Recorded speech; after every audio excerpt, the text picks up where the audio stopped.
Mga fresh talbos ng rubati.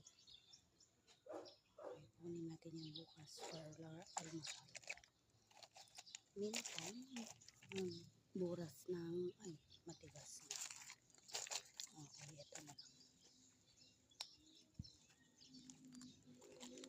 Matigas.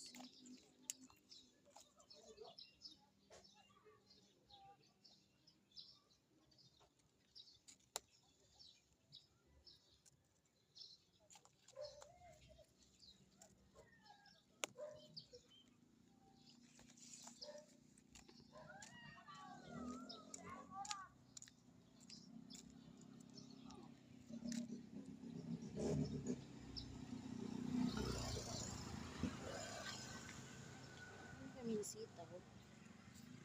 Okay, sa kalsada na po ito. Yan.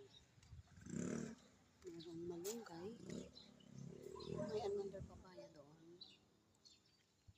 And syempre, marami kaming sili. Ayan.